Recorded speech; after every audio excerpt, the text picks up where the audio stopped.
Everyone, so today is the day 4 of life changing series. तो आज हमें क्या करना है, फॉरगिवनेस। जो कि अगर आप लाइफ में कुछ मैनिफेस्ट करना चाहते हैं तो सबसे पहला स्टेप होता है फॉरगिवनेस। जब तक आप किसी को फॉरगिव नहीं करेंगे, अपने अंदर वो ट्रॉमा, वो नेगेटिव मेमोरी लेकर आगे चलेंगे, आप कभी भी एक लॉन्ग टर्म में कुछ गोल हासिल नहीं कर सकते हैं। तो इसलिए हमें फॉरगिव करना बहुत ज़रूरी है।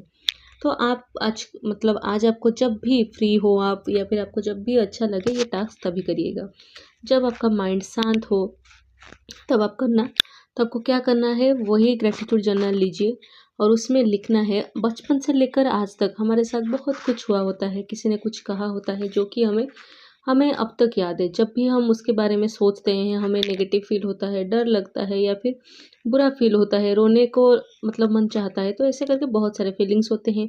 उसके साथ साथ किसी ने कुछ गलत किया था या फिर आपने कुछ गलत किया था, ऐसा करके जो भी आपके माइंड में आ रहा है अभी याद, उससे वन बाय वन करके डिटेल्स में लिखिए। ब्लैक कलर के पेन में लिखिएगा। लिखने के बाद उसे क्या करना है, आपको सोचना है आंखें बंद करके कि मैं अपने माइंड से, अपने सोल से ये सब negative energies, negative trauma, negative mindset सबको रिलीज करती हूँ।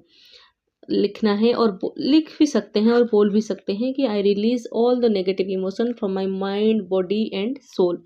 बार बार बोलना है। उसके बाद आपको क्या करना है, आइदर वो पेपर्स फाड़ सकते हैं या फिर आप उसमें क्रॉस कर सकते हैं। बार बार करके क्रॉस करिए कि, क्योंकि देखिए यूनिवर्स का एक रूल है कि जब तक आप फॉरगिव नहीं करेंगे आप लाइफ में कुछ नया अट्रैक्ट नहीं कर पाएंगे। तो हमारी बेटरमेंट के लिए, हमारी हायर सेल्फ की बेटरमेंट के लिए फॉरगिव करना बहुत ज़रूरी है। तो इसलिए हम फॉरगिव करेंगे। और अगर आप फॉरगिव नहीं कर पा रहे हैं तो सरेंडर कर दीजिए। भगवान को बोलिए कि बहुत बार होता है कि हम इतना इतनी इजीली फॉरगिव नहीं कर पाते हैं। तो उस केस में आप भगवान को बोलिए कि भगवान मेरे साथ ये हुआ था, वो हुआ था, लेकिन मैं अपने हायर सेल्फ के लिए अपने अंदर से वो चीज़ निकाल रही हूँ और ये केस मैं आपको दे रही हूँ। तो आप चाहे उसे कैसे हैंडल करना है आप देखिए, ये अब आपकी जिम्मेदारी। कह के आप उससे भगवान को सरेंडर कर दीजिए। तो ये था डे 4 का टास्क। तो मिलती हूँ आपको डे 5 में।